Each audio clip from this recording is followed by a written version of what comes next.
Topic है electronic configuration. आज हम लोग with the help of triangle है ना किसी भी एलिमेंट का इलेक्ट्रॉनिक कॉन्फ़िगरेशन कैसे निकालते हैं ये सीखेंगे। तो सबसे पहले हम लोग देखते हैं ट्रायंगल क्या होता है।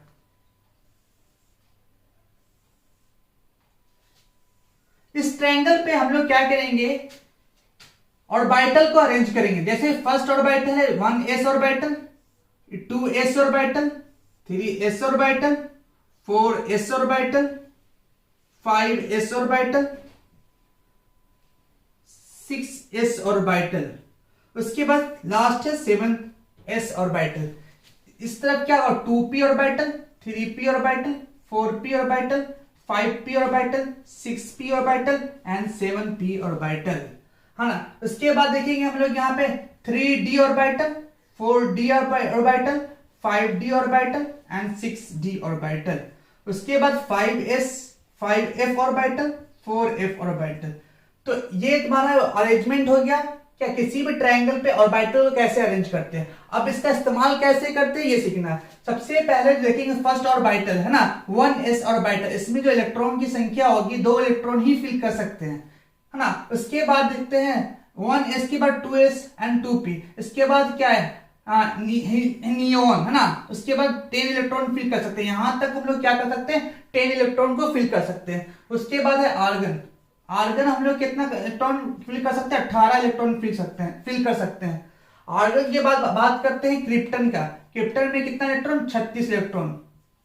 उसके बाद बात करते हैं जीनॉन 54 इलेक्ट्रॉन। फिर इसके बाद रेडॉन रेडॉन में 86 इलेक्ट्रॉन फिल कर सकते हैं। उसके बाद बात करते हैं 118 इलेक्ट्रॉन को फिल कर सकते हैं। ये इलेक्ट्रॉन को कॉन्फ़िगरेशन मतलब कैसे इलेक्ट्रॉन को फिल होगा ये यहाँ पे हम लोग देख लिया with the help of triangle. अब मान लो इलेक्ट्रॉनिक कॉन्फ़िगरेशन निकालना है नाइट्रोजन का है ना। तो नाइट्रोजन का इलेक्ट्रॉनिक कॉन्फ़िगरेशन निकालना, नाइट्रोजन का जो एटॉमिक नंबर होता है 7। नाइट्रोजन का एटॉमिक नंबर होता है 7। इसका मतलब ये है कि पहला जो इलेक्ट्रॉन फिल होगा यहाँ पे 2 इलेक्ट्रॉन फिल होगा, इसको बोलते हैं 1s2। उसके बाद सेकंड यहाँ पे 2 इलेक्ट्रॉन फिल होगा। उसके बाद यहाँ पे क्या 4 इलेक्ट्रॉन फिल हो चुके, इसका मतलब 3 इलेक्ट्रॉन बचा। इसका मतलब थर्ड पे जो क्या होगा 2p पे क्या होगा 3 इलेक्ट्रॉन फिल होगा। उसके बाद नाइट्रोजन के बाद ऑक्सीजन की बात कर लेते हैं ना।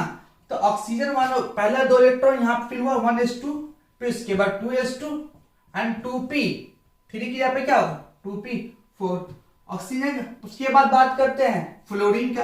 एटॉमिक नंबर होता है फ्लोरीन का 9। इसमें इलेक्ट्रॉन को फिल करना है ना। इलेक्ट्रॉन को फिल करना है इसका मतलब फर्स्ट ऑर्बिटल 1s2, फिर 2s2, फिर 2p4 की जगह पे क्या होगा 2p5 होगा 2p5। उसके बाद नियोन की बात कर लेते हैं। नियोन का एटॉमिक नंबर क्या होता है 10। इसको बोलते हैं 1s2, 2s2, 2p6। ये इलेक्ट्रॉनिक कॉन्फ़िगरेशन है। अब बात करते हैं सोडियम का। सोडियम का एटॉमिक नंबर क्या होता है 11 होता है। 11 का मतलब क्या होगा 1s2, 2s2, 2p6, 3s1, 1s2, 2s2, 2p6, 3s1 यहां तक। उसके बाद सोडियम को क्या करते हैं दूसरे तरीके से लिख सकते हैं ऐसे। सोडियम का 11 है, इतना सारा बार बार लिखने की जरूरत नहीं है। सबसे पहले क्या करेंगे कि पहले हम सोडियम का देखते हैं। सोडियम का कितना था 10। इसका मतलब ये हो गया आपने सॉरी नियोन का कितना होता है नियोन का 10। इसका मतलब आपने नियोन का लिख लिया। नियोन के बाद क्या है 3s1 आप ये हो गया 10 ये हो गया, एक ये हो गया 11 हो गया। नियोन के बाद करते हैं आर्गन। नियोन के बाद आर्गन का मतलब क्या 18 होना चाहिए। तो आर्गन डायरेक्ट कर देंगे, आर्गन का 18 हो जाएगा नहीं। उसकी ये मान लो कि निकालना है कैल्शियम का। कैल्शियम का एटॉमिक नंबर होता है 20। एटॉमिक नंबर 20 आर्गन का निकालिए। आर्गन का कितना होता है 18 है ना। आर्गन का क्या होता है 18। 18 के बाद देखो क्या है 4s ऑर्बिटल में इलेक्ट्रॉन आएगा इसलिए 4s2 हो जाएगा। फिर इसके बाद करते हैं स्कैंडियम की। स्कैंडियम का मतलब क्या 21 एटॉमिक नंबर। 21 एटॉमिक नंबर इसका मतलब ये है कि आर्गन Ar ये 18 हो गया, 4s2 20 हो गया। इसका मतलब 4s2 के बाद है 3d1 इस तरह से। हाँ स्कैंडियम टाइटेनियम की बात करें तो 22 एटॉमिक नंबर होता है। 22 मतलब कि 18 यहां तक हो गया, 18 2 20, 20 और 2 22 मतलब कि आर्गन। और उसके बाद 4s2 3d2। उसके बाद क्रिप्टन की बात करें वेडनियम की बात करें, अब बात करते हैं वेडनियम का। वेडनियम का एटॉमिक नंबर क्या 23 होता है। 23 मतलब क्या, 18 तो यहां तक हो गया है ना, 18 यहां तक होता, 18 2 20 और 3 23, मतलब क्या है आर्गन। उसके बाद 4s2 3d 3। अब बात करते हैं क्रोमियम का, इंपॉर्टेंट क्रोमियम है, 24 होता है क्रोमियम का, है ना। क्रोमियम का एटॉमिक नंबर 24, इसका निकलना चाहते हैं, सबसे पहले हम आर्गन का लिखते हैं। आर्गन का कितना हो गया 18, 18 के बाद क्या है 4s2 20 3d 4। बट एक्चुअली में इलेक्ट्रॉनिक कॉन्फ़िगरेशन जो क्रोमियम का होता है वो होता है आर्गन 4s1 3d5। तो ये यहां से यहां बनने का क्या लॉजिक है ये समझते हैं, ठीक है। देखो क्या है 4s ऑर्बिटल मतलब क्या, 2 इलेक्ट्रॉन है, 2 इलेक्ट्रॉन है। उसके बाद 3d में 4 इलेक्ट्रॉन है,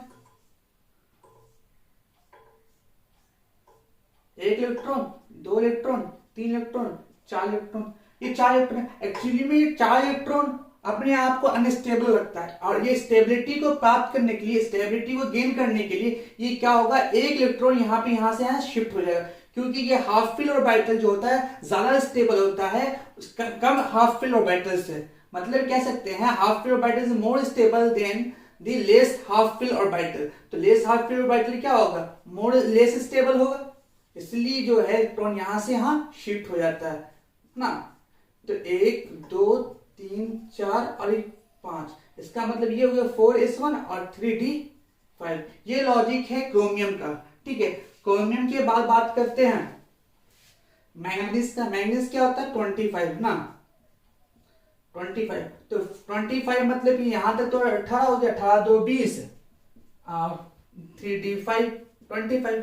मैग्नीज की बात करते हैं आयरन का। आयरन क्या क्या होता है 26 मतलब 4s2 3d।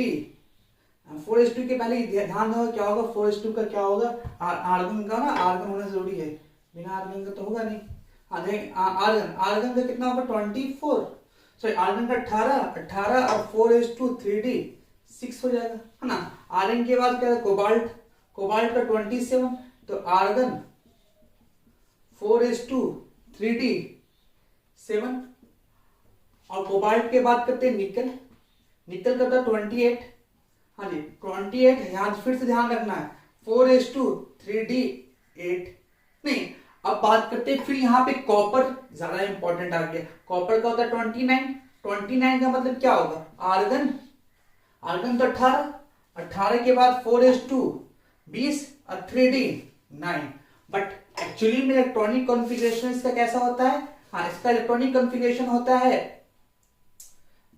Argon 4s1 3d 10।